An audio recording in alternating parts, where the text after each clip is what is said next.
So our topic for today is all about tourist market and segmentation. So why do we need to do the IQ test earlier? Because having that IQ test earlier has a correlation when it comes to tourist market and segmentation. You did the IQ test earlier because I want you to practice your eyes to segregate or to segment. Okay, those things that are being asked in the questions. Earlier, I asked you to find the letter 9. How many persons went camping? Those segregation using your eye is part of segmentation, okay, or differentiation in relation to our tourist market and segmentation. Now, what are the learning objectives of our lesson today? Can you please read? May I call on Francine?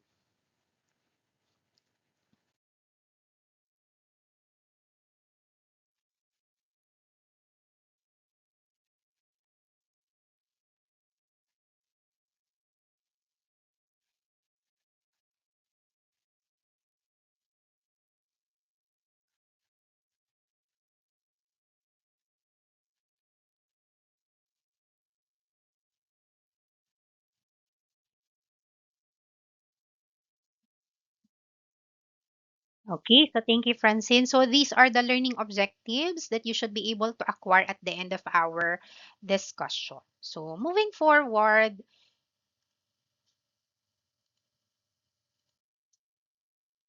next is let's understand the market.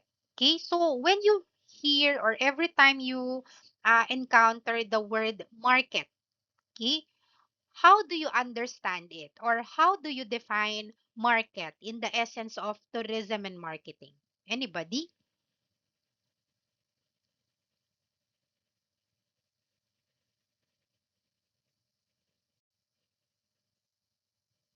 None? Yes, Olis. Yes, loud and clear.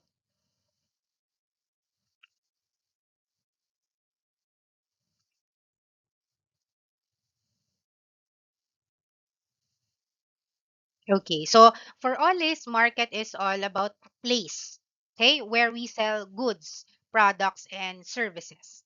Okay, that is a dictionary definition of a market. But good point. But in tourism and marketing, how do we define market? So when we say market, it is a set of actual and potential buyers of a product. In short, this market is all about our customer, our consumer, or our guests. Okay, these are the people who purchase, acquire, and uh, uh, buy our products and services that we are offering in the market, okay, or in the sector or in the industry. So, market in the tourism industry is the tourists, okay, the foreigner that are traveling from our country or to our country. Those are the other term for market. Okay, they are the buyers. Now, how do we consider market or how do we consider someone as a market or as a buyer?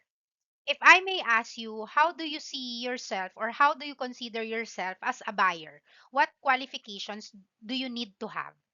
Anybody?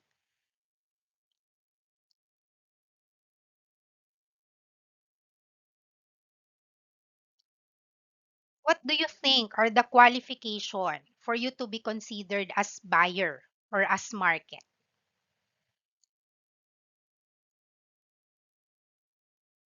Yes, Sai.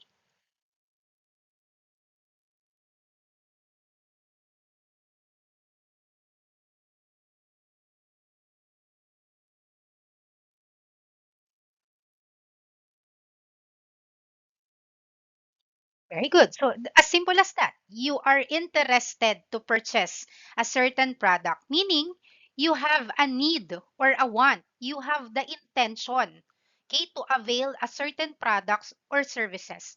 Rayma, can you please write the name of okay, additional 1 point? Okay, so thank you. So, meaning you have an intention, or you have the need, you have the motivation to purchase a product. That's why you are being called a market or a buyer. Additional, another characteristic, of course, you have to pay. You have the ability to pay a certain amount for a certain product or services, because nowadays barter is no longer practiced widely, even though there are still sponsorship or exchange, but it is no longer practiced widely. Most of the time, we pay through money. So one of the characteristic of a potential market or a potential buyer is you can pay. And lastly, of course, you are willing to exchange money for a product or a service. So these are the three characteristics of a market. You have the ability to buy, can pay, you are willing to exchange money for a product or a service, and you have the intention, or you have the need or want to purchase that product. Because why do you need to buy that product if you are not needing it, or you are not interested to it? Okay, so that's what we call market. So key term or key point, market is equals to buyers, customer, or consumer. Moving forward, in tourism industry or in the tourism sector, you have to always remember that tourism product is not for all. Okay? The industry aims to target a specific set of individuals, and it is being called niche market or a particular buyers. Meaning, when we say tourism product is not for all, not all people wants to travel. Not all people wants to relax. Not all people wants to do leisure. But there are people who are not adventurous. There are people who are not into hiking, mountaineering. That's why you have to always remember that market or buyer in the tourism sector is a kind of niche market. Meaning, these are the people who have needs or wants of traveling. In short, if you do not want to travel, then tourism product is not for you. Tourism services is not for you.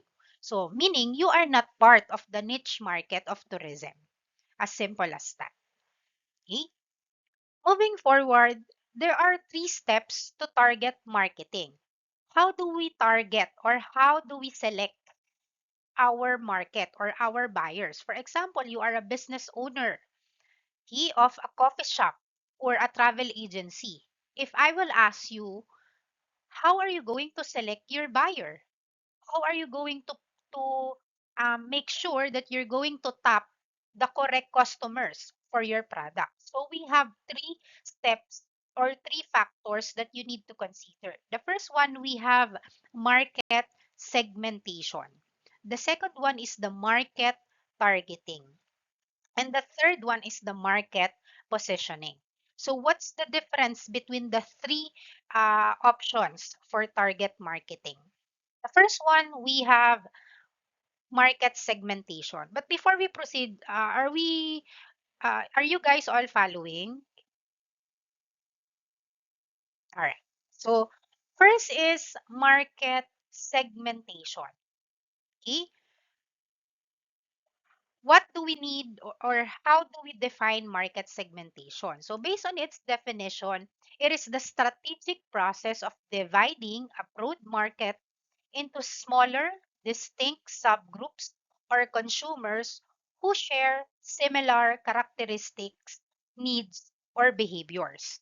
So, ibig sabihin, when we say market segmentation, we separate or we divide our buyers or customers based on their uh, characteristics. For example, later on, there are different types. So in short, when we say market segmentation, the keyword that you need to remember is divide, okay, or group, make a group, okay?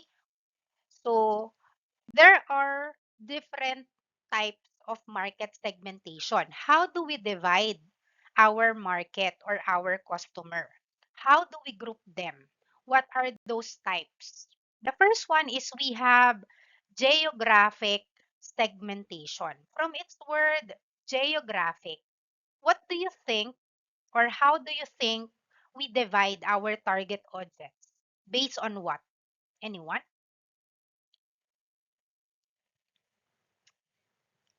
Other hands? May I call on Liana?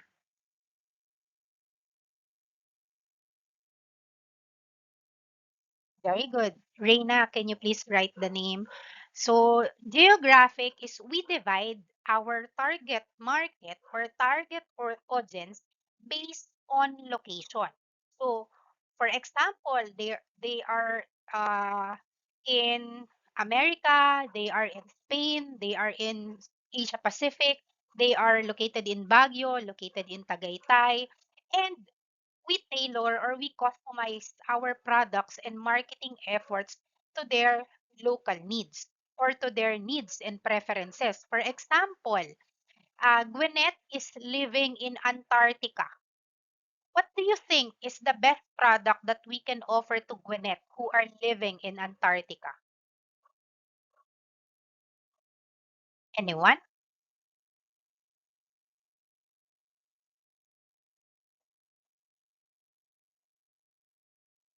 Gwyneth is living in Antarctica. Daphne.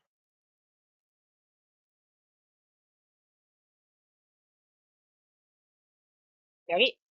Why? Why do you think so? Very good. Correct. So that's what we call geographic. Just to make it clear, Rina, all of the uh, students who will recite today, write their names. Thank you. So for geographic, as mentioned by Daphne, those are correct. So good point. Since our Antarctica is located in the north side of the equator, which is one of the coldest location in the world. Okay? And Gwyneth is living there. So the best product that you can create or market is those jackets, okay, that provides warmth to their body because that's their needs and preferences. Okay? And those products is the focus of your marketing effort. Why do you promote sando and shorts in Antarctica, where in fact those places are very cold? So it doesn't make any sense. That's what we call geographic location. We match our marketing efforts, our products and services based on where the target audience is located. Okay? Anybody who can give me a concrete example? Another one.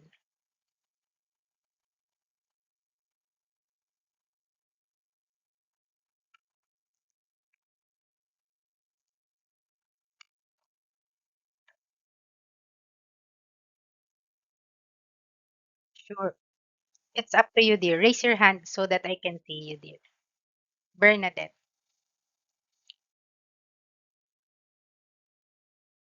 Okay.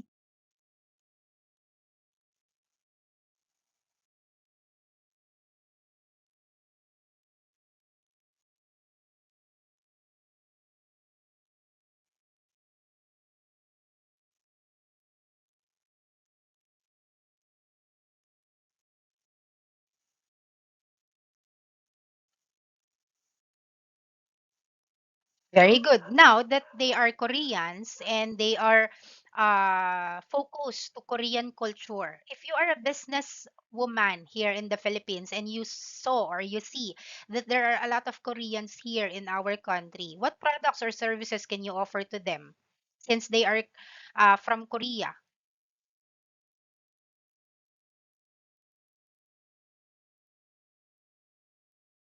Me, doctor.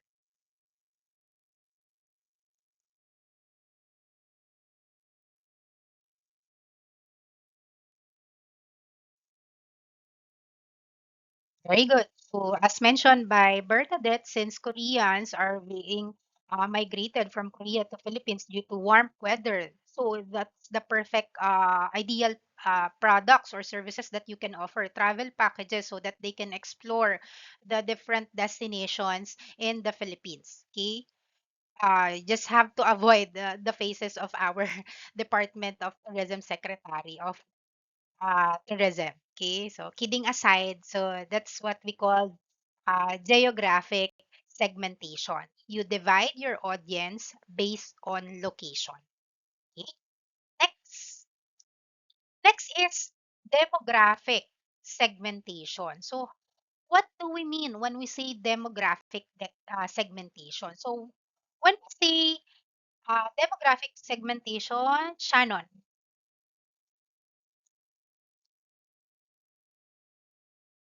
Yes, yes, yes.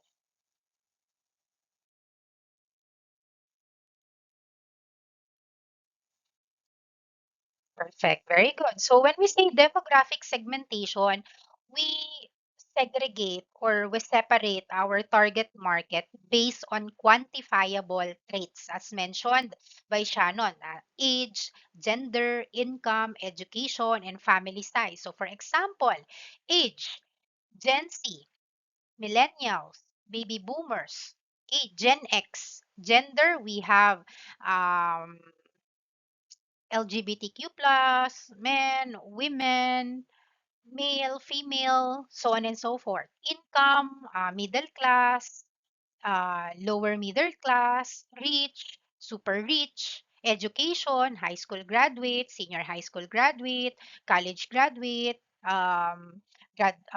postgraduate, and family size. Are you a family of four, a five, a six, a 10, 12? So that's demographic segmentation. We divide our market or our customer based on their segmentation in terms of quantifiable traits. So, for example, age. In the tourism sector, your target market based on age, most of your clients are Gen Z. What do you think is the best product or services that we can offer to Gen Z?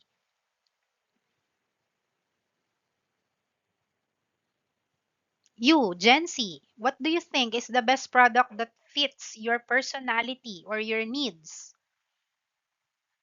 Other hands?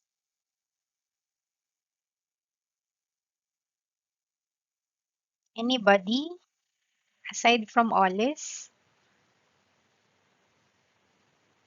Other hands? I'm going to call names. May I call on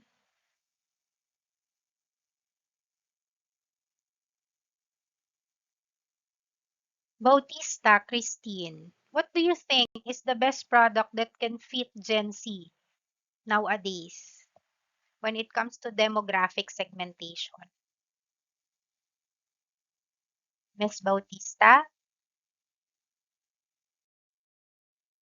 Okay, like example, how it fits to Gen Z.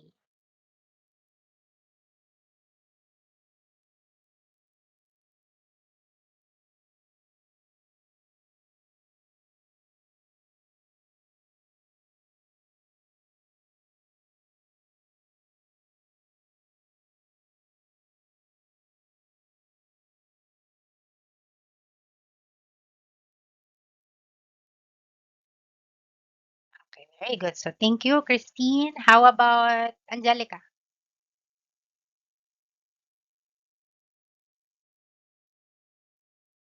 Okay.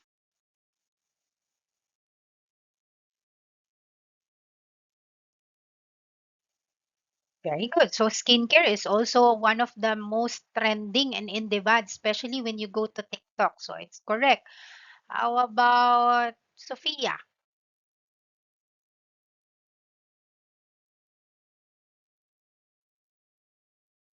Bustria? Are you raising your hand? Um, Bustria, Miss Bustria.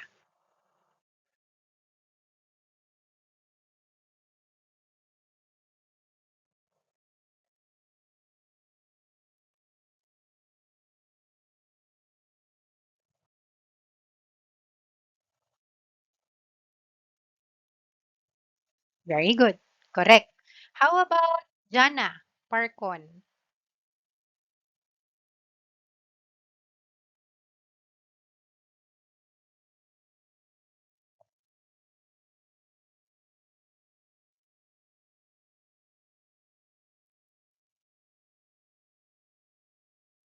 Yeah, perfect. The word aesthetic. Nowadays, there are a lot of charms in a souvenir shop, especially when you are traveling from different places. There are a lot of Gen Z who have these charms in their bags, in their phones. So, yeah, perfect.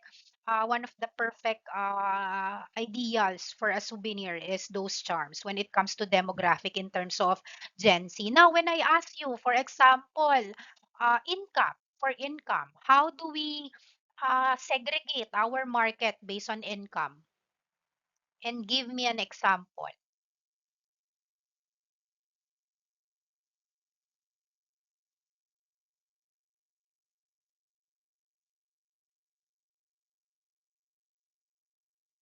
Like for the income, for example, lower middle class, rich, super rich,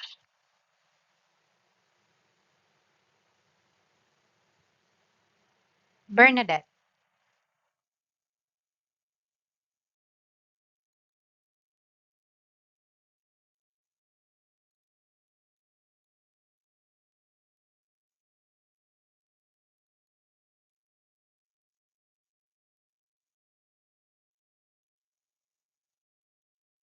economy, standard,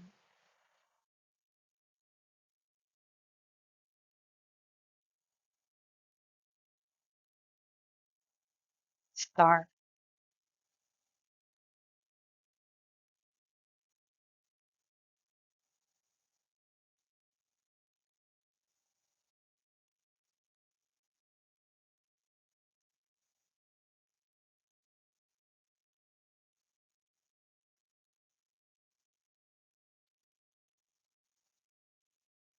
Very good. So in short, when we say demographic profile class, it is widely used. It is cost-effective and easily accessible method for tailoring marketing messages to specific consumer groups. Why? Because you are targeting across characteristics of people.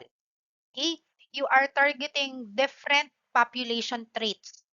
That's why you can easily access those marketing messages to each and everyone. In short, it is a bullseye effect that you can um, call it, spot on each and everybody based on their characteristics. Okay? Next is psychographic segmentation. So when we say psychographic segmentation, you just need to remember it's all about your psychological variables, your mind, how you how you think, how you how you comprehend things, how you understand things. It's about your values. It's about your attitudes, your interests, your habits, your lifestyle. For example, you are you are very fond of swimming. So most of the products that you are buying is about swimming equipment or swimming apparatus.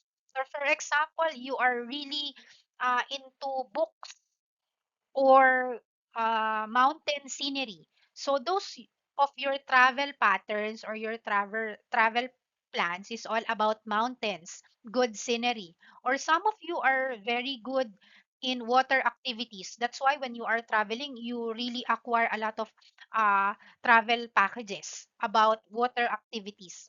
That's what we call psychographic segmentation. It's about our lifestyle, our personality. So, for example, your personality is you are an introvert person. You do not want crowd places. You do not want chaos. You do not want loud noises.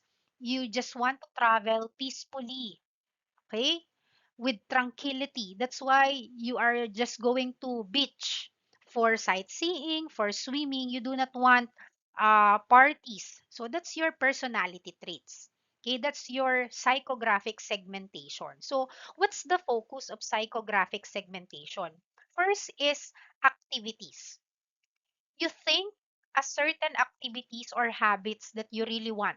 For example, you really want to do biking, swimming, shopping, then that's the pattern of your buying capacity. Okay? Because that's your activities. Second, what's your interest? What's your hobby? Are you sporty? Okay? Are you into nature? Are you into adventure? So it's up to you. Next, opinions. Opinions matters for psychographic segmentation. When we say opinions, it is all about the word of mouth. For example, you are browsing in your Instagram and you see a certain post. Hi guys, I am here in Boracay. I tried this coconut coffee and it's very delicious. And you heard that opinions. Then when you go to Boracay, oh, I when I heard in the TikTok that this coffee shop has a good coconut coffee, I will buy this. That's what we call opinions or word of mouth. Okay, so are we clear in psychographic segmentation? Do you guys still follow? Good. Next, behavioral segmentation. So from its word behavioral, behavior, okay, it's about your actions, okay, your interactions, your focus on the brand or on the product, okay? So how do you behave when you are purchasing a product, when you are being loyal to a certain product? What's your pattern? How do you behave when you are acquiring a certain products or services? These are the factors that you need to consider. First, purchasing habits. Okay? When we say purchasing habits, uh, can you react if you are doing or having a Shopee delivery every week? Okay. Can you react if your family is traveling once a year? Good. That's your purchasing habit. Okay. How do you behave when you are buying a certain products or services? How frequent, gaano kadalas nyo siya ginagawa? Okay? That's what we call purchasing habits. Next, usage rate. When we say usage rate, we measure how do we use a certain products or services. Are we a heavy user? Are we a medium user? Or are we a low user? Can you react if you are doing your skincare every day? Okay, so meaning you are a heavy user. Can you react if you are exercising twice a week,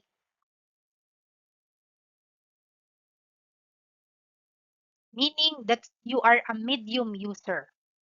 Can you react if you only take a bath once a week? None. So, meaning you are not low usage of products when you are taking a bath. Imagine you are just taking a bath for one time a week. So imagine you only use those products once a week. So ibig sabihin, you are low usage rate. So that's what we call usage rate. How heavy or how low do we use a certain products or services? Next, loyalty. When we say loyalty, this is our trust and faithfulness to a certain product or services. Now, can you react if you still use the same brand of makeup for the past 6 months?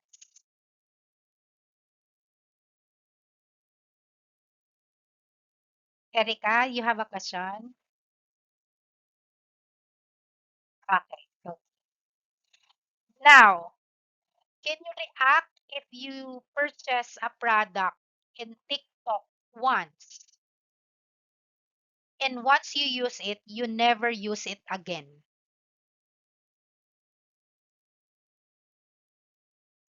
Very good kasi nabudol ka lang kasi sabi 'pag uminom ka daw nung ano, Vitagamis, sexy ka na after 7 days.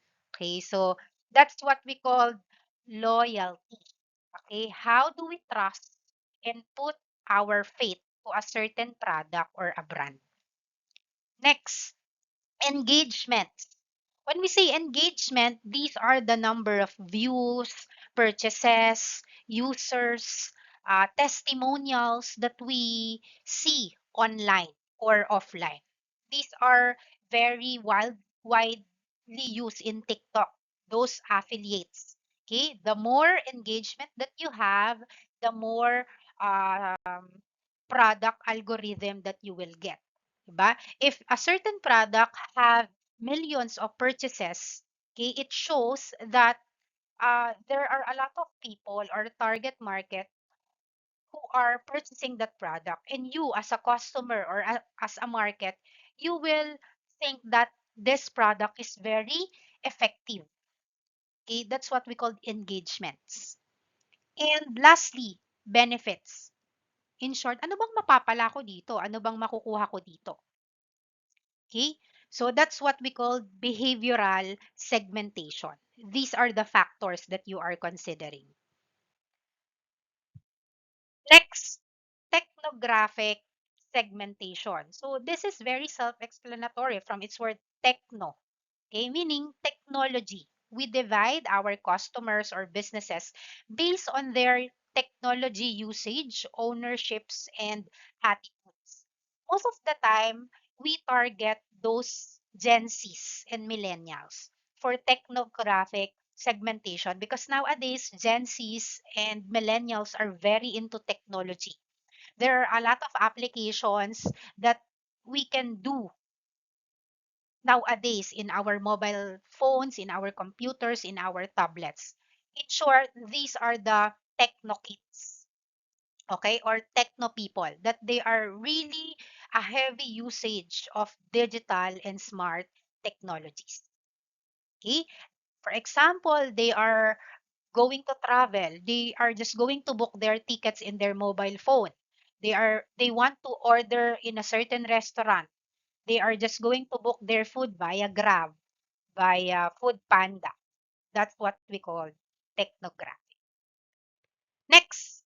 So we are done with the marketing segmentation. We have technographic, demographic, behavioral, psychographic, and geographic. Now let's move on to market targeting. So what do we mean when we say market targeting? As mentioned earlier, we said that market is our buyer, our customer. So what do we mean when we say market targeting?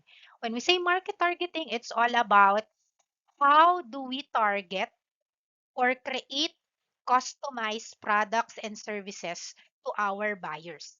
How do we push them or motivate them to buy products and services? That's what we call market targeting. So how do we do it? What are the strategies for target marketing? The first one is what we call undifferentiated marketing. Again, undifferentiated marketing. Okay? It is also known as mass marketing. Okay, what do we mean when we say mass marketing? According to its definition, it is about a marketing strategy to appeal as many as people as possible without many differences. Okay, meaning you do not target any segments. Okay, whether psychographic, demographic, you do not focus on that. All you need to do is you take a picture of your product, you post online, and that's it. Anybody can see it. You do not need to target it. Kung sinong may gusto, bibili. That's what we call undifferentiated marketing. Product marketing. Okay? You create a product, you market it. That's it. Kung sinong makakita, siya yung bibili. That's what we call undifferentiated marketing. Next, differentiated marketing. Kanina, yung undifferentiated marketing, we said that we post a product, we promote it, we market it to whoever online users. We do not target anybody. But before we proceed with differentiated marketing, I have a question with undifferentiated marketing. What do you think is the downside of undifferentiated marketing? What's the negative side?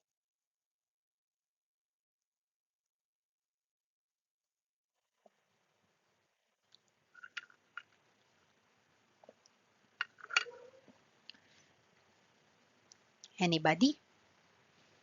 We said that undifferentiated marketing is we market to everyone without dividing them, without thinking what segment they are belong. So what's the downside?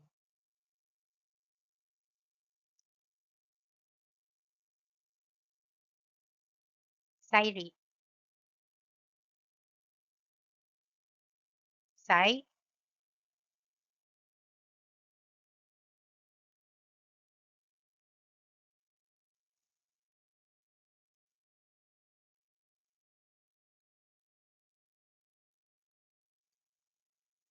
very good, correct. Why? Because you are just shooting the bullet to the unknown. You do not target them. For example, you're marketing a certain product like uh, travel packages, but you do not divide your audience to a specific person. Your travel packages is about dark tourism, but you do not do research about uh, buyers or market that wants a dark tourism, and you just promote, promote, promote, boost and boost. So you are going to have a hard time selling your product because you are shooting your bullet to the unknown. It is not targeted. It is not segmented.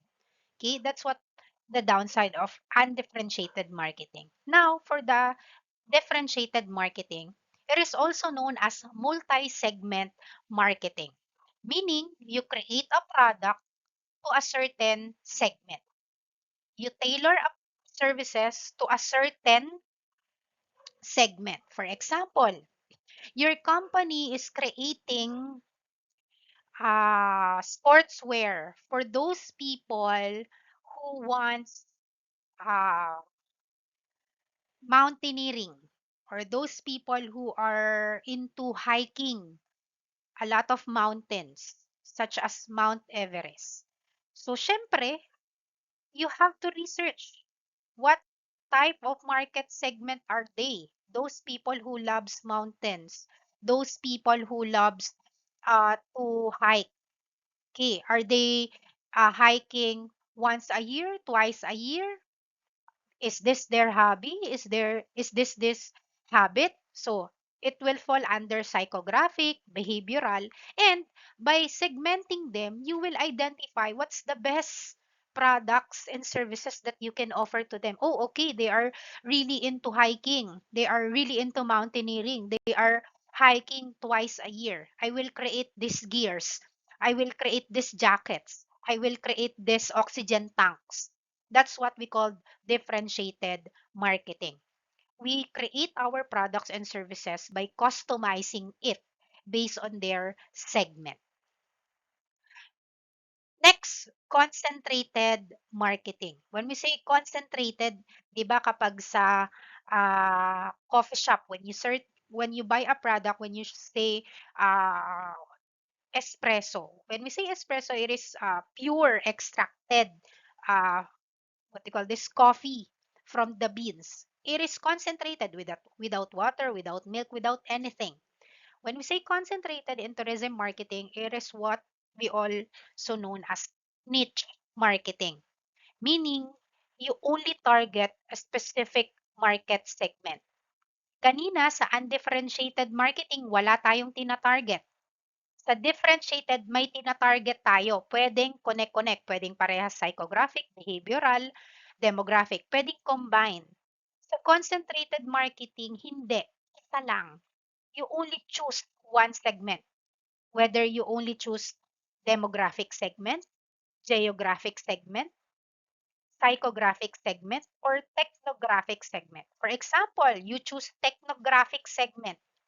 So you only concentrate your promotions and marketing to those people who are digitally inclined or digitally focused. That's what we call concentrated marketing or niche marketing. And lastly, customized marketing. When we say customized marketing, it is one-on-one marketing. We do not target anybody or anything. The customer will come to you and ask you to create a certain product for them. Okay? Best example, Starbucks. When you go to Starbucks, you have or you create customization for your coffee. Anyone who can give me his or her customization of coffee when you are going to Starbucks? Anybody? How do you customize your coffee in Starbucks, or do you buy it as is?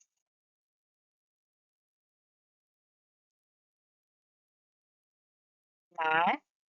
You, I think do you buy it as is? So when we say customization, like for example, for your uniform, buy your tourism uniform, when you buy it at the bookstore, for example, you do not wear it as is. Most of you. Some of you wear it as is, but some of you, you have to alter it, okay? Fitting your body configuration. That's what we call customized marketing. One-on-one, the buyer will ask you to customize a certain products or services for you. And these are the strategies for target marketing. Lastly, market positioning. When we say market positioning, class, how do we start promoting or marketing our product? In Tagalog, class, paano tayo gagawa ng strategy na yung product natin ay mag stay or matatandaan, mare-remember at mare-recall ng buyer natin. Na kapag sinabi yung product na yun, ay, eto yun. Meron silang top mind. Okay? Meron silang nasa isip na agad nila. That's what we call market positioning. How do you introduce your brand? How do you promote your products and services? How do you want your buyer, your market, or your customer to remember your products and services? So, what are the strategies that we can do? What are the positioning strategies that we can do? The first one is unique selling point. Anyone who can give me how do you understand unique selling point? Anybody? USP. What is USP?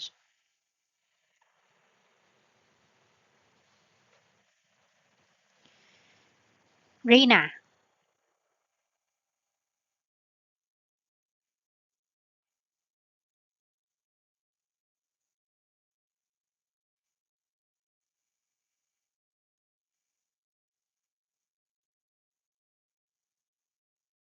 Correct. Very good. So, in short, class, when we say unique selling point is anong meron yung product mo na wala yung mga existing product in the market. Okay? If you are familiar with Jo Marie, are you familiar with Jo Marie in TikTok?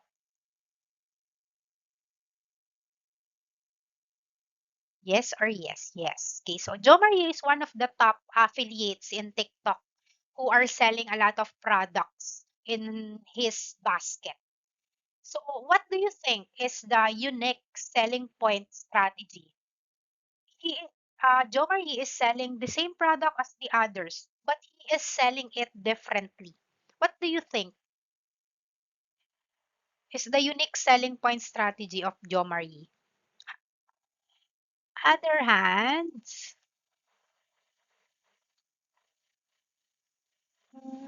I want other hands. Other. Okay, Daphne.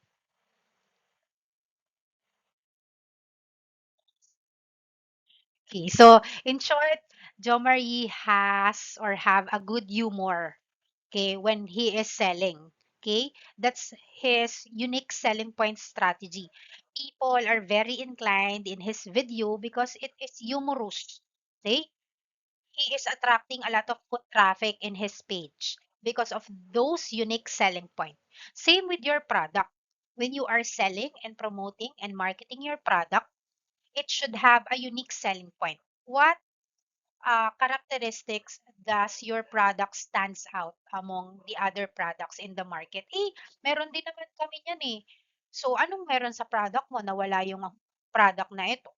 But there are a lot of skincare online selling the various brands claiming of whitening, reducing active breakout. So how do you trust a certain product when it comes to unique selling point?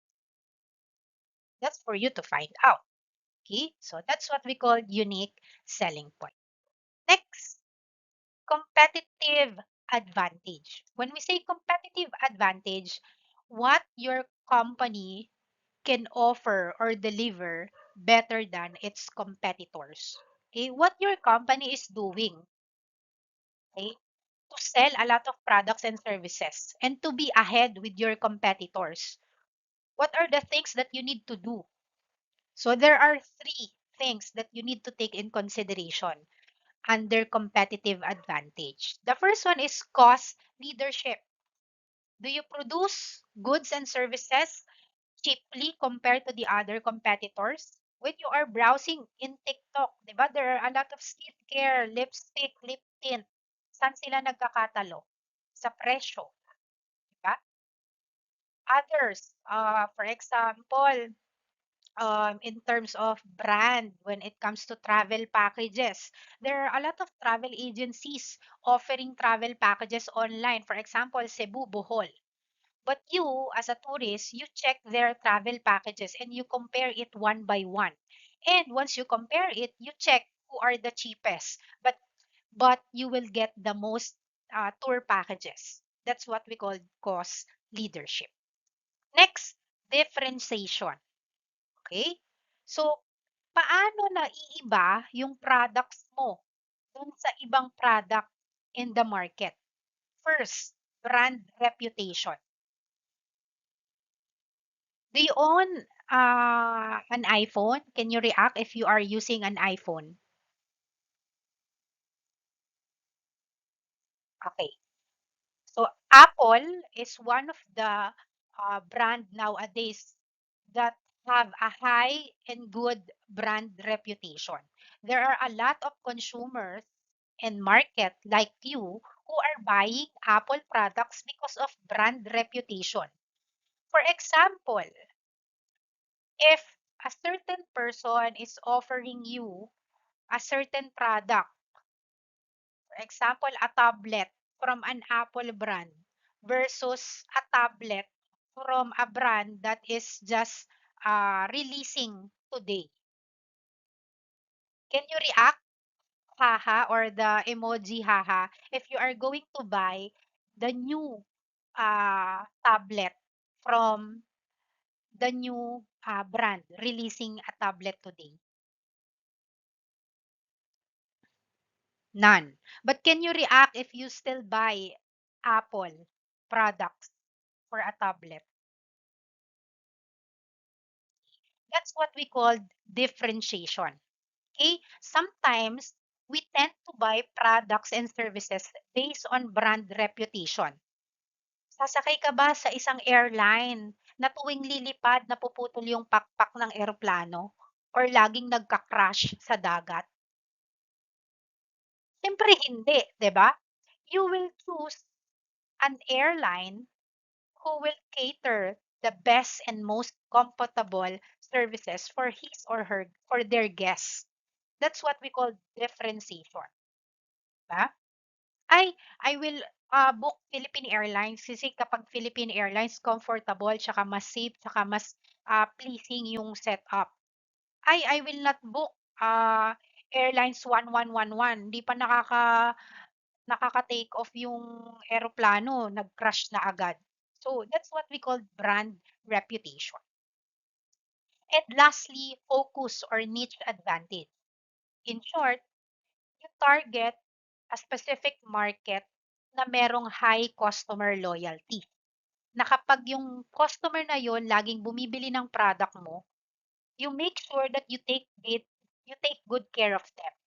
You make sure that you uh, continuously increase the quality of your products and services. In short, aalagaan mo yung market na yun kasi they are the one who are patronizing your products and services. Okay?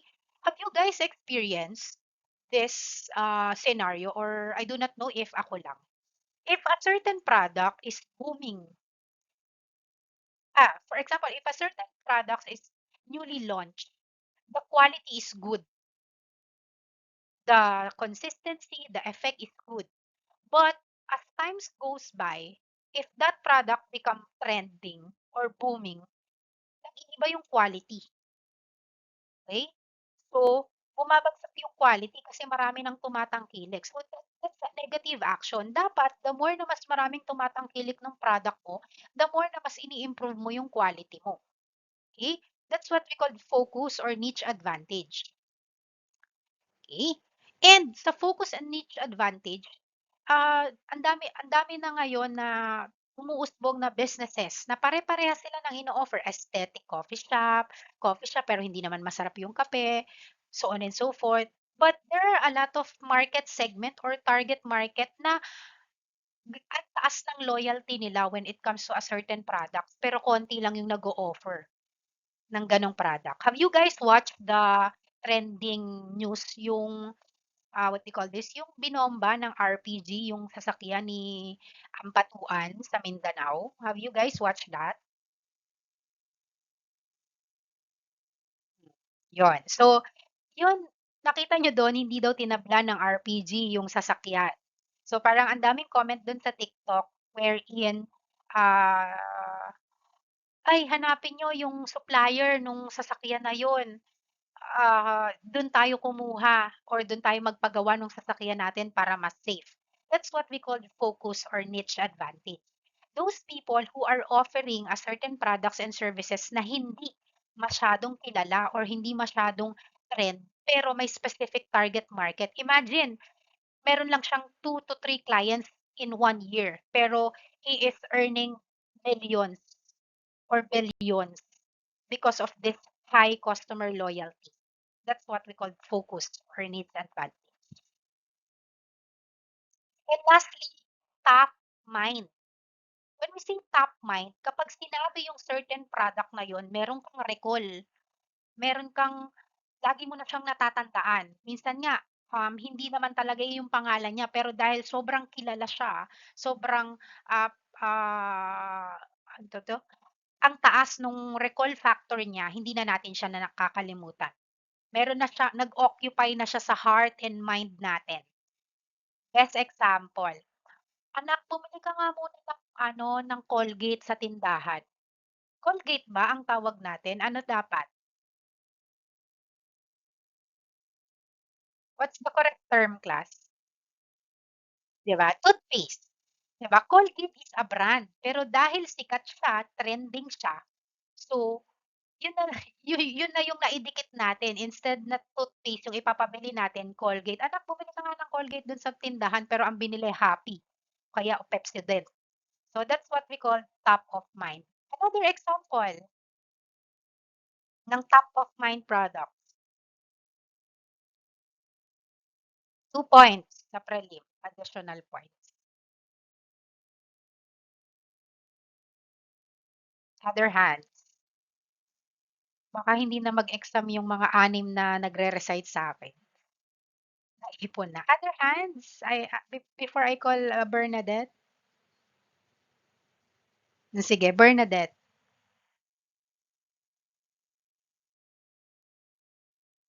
Hmm,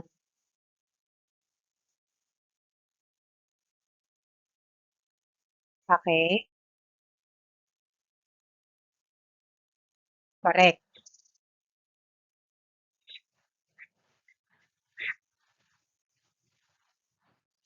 Very good. So yun, yung mga gano'n, yun yung top of mind natin, 'di ba? It should be sanitary napkin, "Anak, bili mo nga akong sanitary napkin," or, "Ate, bili mo nga akong sanitary napkin." Ang gusto niya pala Charmy yung brand, pero ang binili Modest kasi Modest yung sabi niya, okay? So, Pasha, do you have additional?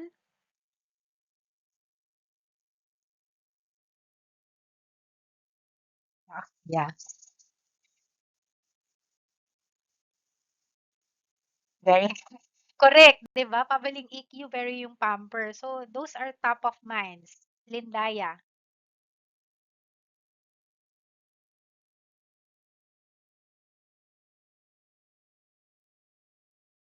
nasabi na, okay. Eto pa isa, last na 'to. Lagi ko 'tong naririnig diyan sa ano, pa-Xerox nga po, 2 copies. 'Di ba? It should be ano dapat, pa-photocopy, 'di ba? Xerox class is a brand, okay, of a photocopying machine. Pero way back before sobrang sikat niya kasi at siya lang talaga yung, namamayagpag na brand kaya hanggang ngayon nadadala na natin siya 'no. Pa-Xerox nga po pero ang tamang term talaga is pa-photocopy. Xerox is a brand. Okay, so that's what we called top mind. And that's the end of our discussion class. Can you open your camera?